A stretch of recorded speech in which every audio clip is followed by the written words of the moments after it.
Desde que foi criado o Estado de Israel, em 1948, o perfil de sua economia se alterou profundamente, apesar do pouco tempo de existência. No início, o país se mantinha com as doações vindas de judeus do mundo todo, principalmente dos Estados Unidos, e com a produção agrícola, com destaque para a laranja. Um pouco mais tarde, por causa de sua situação geopolítica, Israel acabou por desenvolver sua indústria bélica, onde se sobressaem as submetralhadoras e fuzis. O país possui também uma forte indústria aeroespacial, de renome mundial, liderada por firmas como Israel Aerospace Industries, Elbit Systems e Elbit, que, ao longo dos anos, desenvolveu e fabricou satélites, veículos lançadores de satélites, aviões não tripulados, tecnologia de ponta para caças, radares avançados e vários outros produtos. Atua fortemente também nas áreas de energia solar e energia geotérmica. A empresa de energias geotérmicas Orma é negociada, junto com outras várias empresas de tecnologia israelenses, na Bolsa de Valores de Nova York. Israel tem uma economia de mercado com tecnologia fortemente desenvolvida. É dependente de importação de grãos, carnes e petróleo. Apesar dos escassos recursos naturais, 85% de terras desérticas, Israel desenvolveu intensamente sua agricultura e indústria, exportando tecnologia nestas áreas.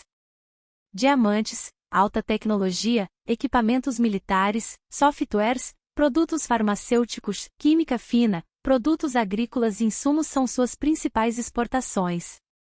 Com o planejamento do governo apontando para investimentos no ensino superior, este rendeu ao país uma economia moderna, com uma indústria de software que se tornou referência internacional. Israel é, atrás dos Estados Unidos e Canadá, o país com maior número de empresas listadas na Nasdaq.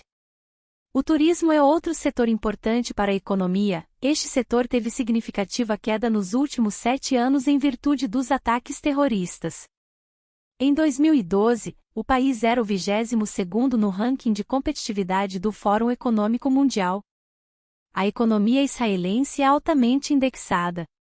Disse que israelenses seguem o Índice de Preços ao Consumidor, IPC, como os norte-americanos seguem tabelas de beisebol. 7. Seus salários, hipotecas e outros itens de receitas e despesas são total ou parcialmente indexados aos índices de inflação mensais ou trimestrais. Desde meados dos anos 1990, a inflação israelense se mantém estável, com índices inferiores a 10%, chegando a ser negativo, menos 0,4%, em 2004, 8, mas nem sempre foi assim. Houve um período na economia de Israel em que o índice inflacionário chegou a percentuais de hiperinflação. Entre 1980 e 1985, os índices chegaram aos 3 dígitos, atingindo o ápice em 1984, com o índice dos últimos 12 meses ultrapassando 480% em novembro. A inflação naquele ano chegou a 345%. Origem da indexação ao IPC. A história do IPC em Israel remonta a 1942, em plena Segunda Guerra Mundial. Como parte da economia em tempo de guerra, o governo emitiu um decreto, obrigando o congelamento de todos os preços, salários e aluguéis. Com o passar do tempo, as forças de mercado superaram a política do governo, e os preços começaram a subir. Uma maneira tinha que ser encontrada de remunerar os empregados, acompanhando esse aumento de preços, mas sem aumentar os seus salários reais. A solução foi criar um índice que atrelasse os salários ao aumento de preços, assegurando que nem o poder de compra caísse, nem os salários ultrapassassem os índices de inflação. Logo foi assinado um acordo nesse sentido entre a Associação dos Fabricantes e a Estadrut, Federação dos Trabalhadores, que se tornaria lei em 1950, com a criação do IPC. Assim, de modo geral, os salários de todos os trabalhadores estavam protegidos do ataque inflacionário. A inflação anual subiu de 14% em 1952 para 66% em 1953, devido à nova política econômica, que desvalorizou consideravelmente a moeda estrangeira e um relaxamento do controle de preços. Em 1954, foi fundado o Banco de Israel. Como todos os bancos centrais, o seu trabalho era promover uma política monetária adequada, proteger o Tesouro Nacional e garantir um fluxo monetário estável, de acordo com as exigências da economia. O Banco de Israel sempre considerou a inflação como o principal problema a ser abordado e assumiu o comando da política monetária naquele mesmo ano, a partir de quando o aumento anual do IPC manteve-se com um percentual de um dígito ao longo do resto daquela década e durante toda a década de 1960, com exceção de 1962, quando atingiu 10%. Durante a maior parte desses anos, a economia teve um crescimento rápido, a uma taxa média anual de quase 10%, uma taxa 3 ou 4 vezes maior do que a da maioria das economias ocidentais na época. Além disso, o desemprego era relativamente baixo e a qualidade de vida subiu rapidamente. O fato de que os preços continuavam subindo não causou muita preocupação para o cidadão comum, uma vez que seus salários eram protegidos pela indexação. Ao longo dos anos, cada vez mais as transações futuras adotavam a indexação. Uma de suas primeiras aplicações foi em contas bancárias de poupança e indenizações das companhias de seguros, seguidas pelo mercado imobiliário. Não demorou muito para que também o governo começasse a indexar o seu próprio orçamento. Além de pagar os salários do funcionalismo atrelados ao IPC, passou também a inserir cláusulas de indexação nos contratos com os seus fornecedores, justificando como sendo uma ferramenta de estabilidade. Esse sistema de indexação se manteve bem-sucedido por mais de 3 décadas. A inflação acelerou na década de 1970, aumentando de forma constante a partir de 12% em 1971, para 76% em 1979. Parte desse aumento da inflação foi importado da economia mundial, motivado pelos aumentos do preço do petróleo em 1973 e 1979. Nesta época surgiu um novo fenômeno na economia mundial, uma combinação sem precedentes de aumento do desemprego, estagnação econômica e inflação. Em Israel, a política do governo de pleno emprego pós-1973 adiou esse fenômeno até os anos 1980, quando ocorreu o pior período inflacionário no país.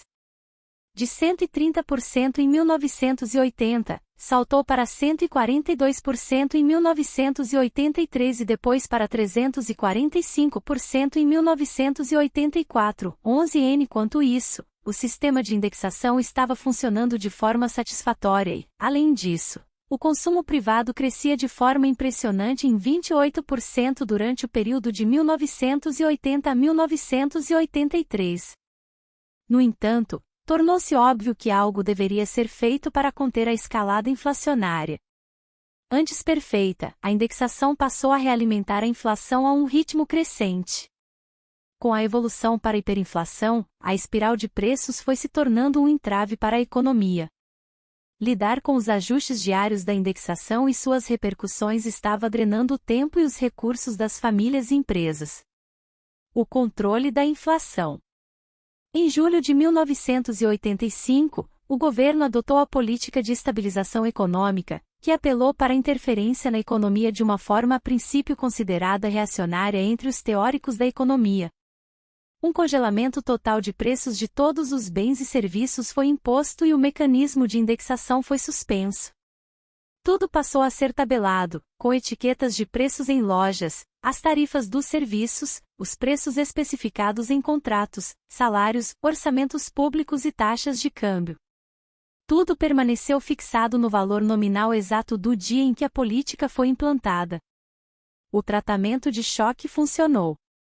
Em 1986, a inflação caiu para 64%, menos da metade da taxa em 1985. Dentro de alguns meses, as autoridades começaram a suspender o congelamento de preços de alguns itens e, em outros casos, levou quase um ano. Em 1987, a inflação havia caído para 20%.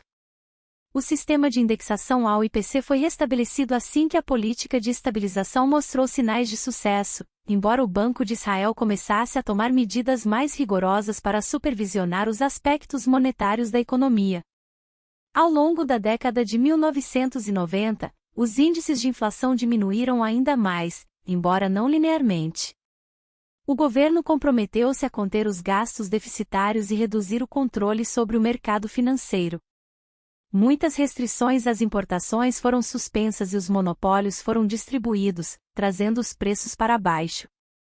O Banco de Israel, especialmente a partir de meados da década de 1990 em diante, passou a adotar uma política monetária restritiva, elevando as taxas de juros várias vezes. A economia entrou em recessão em 1996 e o crescimento desacelerou significativamente, enquanto o desemprego subiu quase aos níveis de 2 dígitos. Mas o resultado foi que, em 2000, a inflação foi de apenas 1,13%, o valor mais baixo em mais de 3 décadas. 11 Um fator favorável para Israel na luta contra a inflação foi a entrada no país de quase 1 milhão de imigrantes, vindos principalmente da ex-URSS, que chegaram na década de 1990, criando novas demandas na força de trabalho com profissionais qualificados. Houve um crescimento significativo em setores de alta tecnologia, criando milhares de novos negócios e empregos. Ao mesmo tempo, o processo de paz no Oriente Médio abriu novas portas para as exportações israelenses. Em 2014, nos meses de janeiro a abril, os índices de inflação acumulada dos últimos 12 meses não ultrapassaram 1,5%, ficando abaixo de 1% em abril. Gostou do vídeo? Deixa o gostei e se inscreve no canal.